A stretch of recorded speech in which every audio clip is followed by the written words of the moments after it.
Saudações a todos, sou o professor Anderson Sato, professor do Instituto de Educação de Angra dos Reis, da Universidade Federal Fluminense.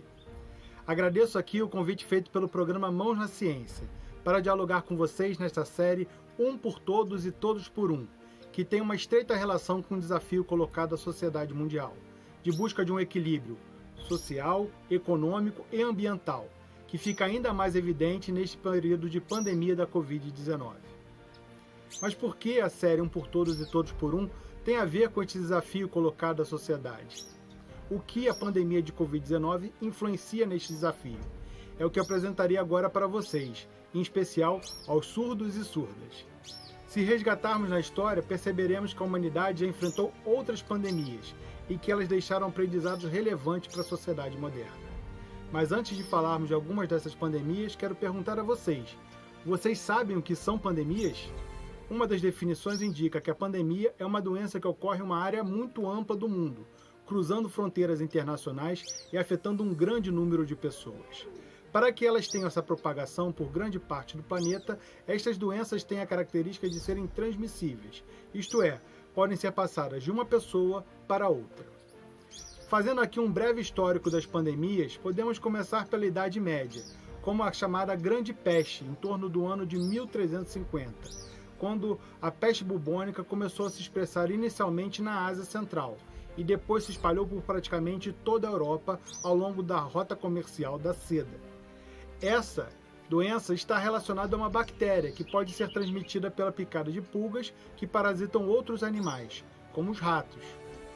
Ainda na Idade Média, aproximadamente no ano de 1580, tivemos uma pandemia de gripe, que se iniciou na Ásia e dentro de 6 meses havia se espalhado pela África e Europa, e daí também para a América do Norte. A gripe é uma doença provocada por vírus, chamado influenza, que são altamente mutantes, isto é, possuem alteração do seu material genético e de suas características, o que dificulta uma resposta do nosso sistema imunológico e também o desenvolvimento de uma vacina, que seja eficaz por um longo período de tempo. Uma dessas variações do vírus da gripe ocasionou o que ficou conhecido como a gripe de 1918, também chamada de gripe espanhola. Esta doença se alastrou por grande parte da Europa, Ásia, Américas do Norte e do Sul, inclusive o Brasil.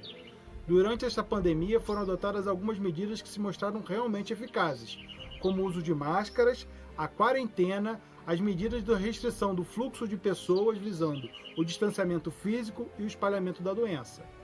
Estudos feitos nos Estados Unidos mostraram que os estados que conseguiram conter esta doença de maneira mais eficiente foram aqueles que apresentaram a melhor retomada de suas atividades econômicas no pós-pandemia. Mas o que mudou na dinâmica das pandemias neste mundo moderno?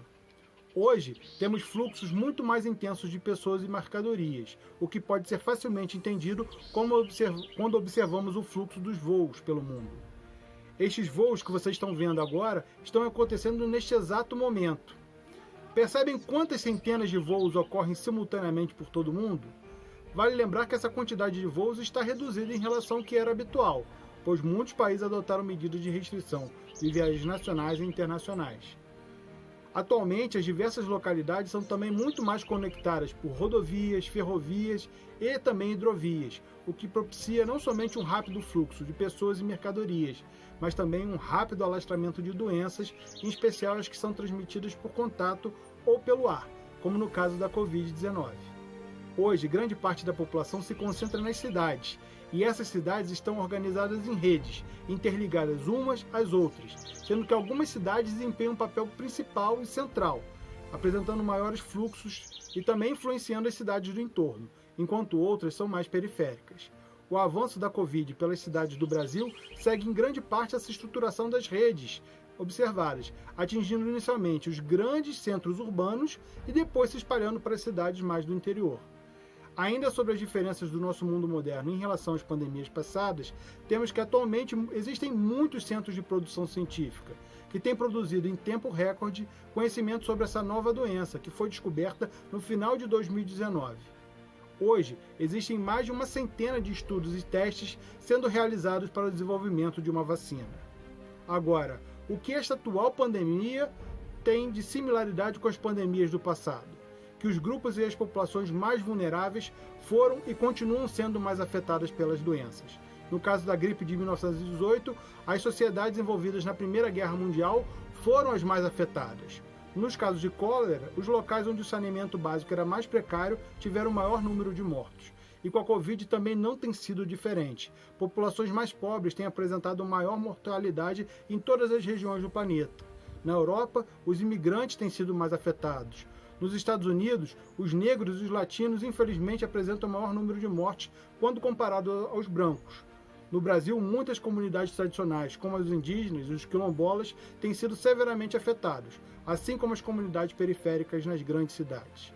A pandemia de Covid-19 está, na verdade, evidenciando, escancarando as desigualdades e injustiças que já existiam antes mesmo da pandemia, que são, por exemplo, as questões relacionadas às inadequações das moradias, carência de água, tratamento de esgoto, rendas familiares baixíssimas, empregos precários, entre tantos outros. Mas para onde vamos em meio a esta pandemia? Vocês podem estar se perguntando em qual direção a nossa sociedade deve seguir. Estamos vivenciando um verdadeiro desastre por conta da pandemia de Covid-19 e entendo que os desastres são indicadores de insustentabilidade. Eles demonstram que esse sistema, sociedade e natureza, não está bem ajustado e que devemos continuar que não podemos continuar com uma visão equivocada, ultrapassada e autodestrutiva, que a sociedade de alguma forma controlaria a natureza.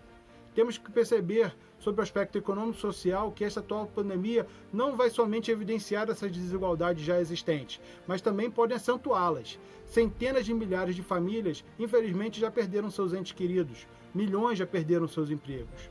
Para reestruturar a sociedade em meio e após essa pandemia, não devemos reerguê-la da mesma maneira que ela era antes.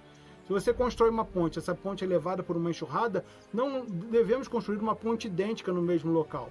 Devemos reerguê-la de maneira diferente, mais alta, mais forte.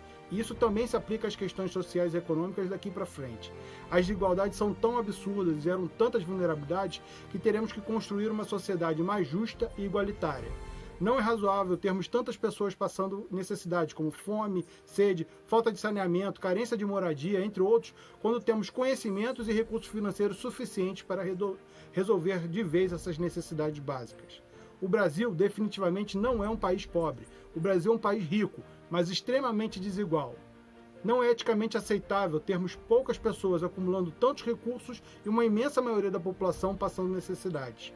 Essa gigantesca e absurda desigualdade deve ser combatida por toda a sociedade por vias democráticas, que valorizem a vida e a família de todos. Outro ponto que teremos que rever é nossa forma de nos relacionarmos com a natureza. Desmatamento, queimadas, invasão da sociedade nos ambientes naturais certamente são alguns dos principais fatores para os desequilíbrios ambientais e a propagação de doenças. Vírus, bactérias, protozoários não saltam simplesmente de animais silvestres para os humanos por acaso. Estamos destruindo hábitats, promovendo extinções em massa, em um ritmo nunca antes visto pela humanidade. E a economia tem tudo a ver com isso.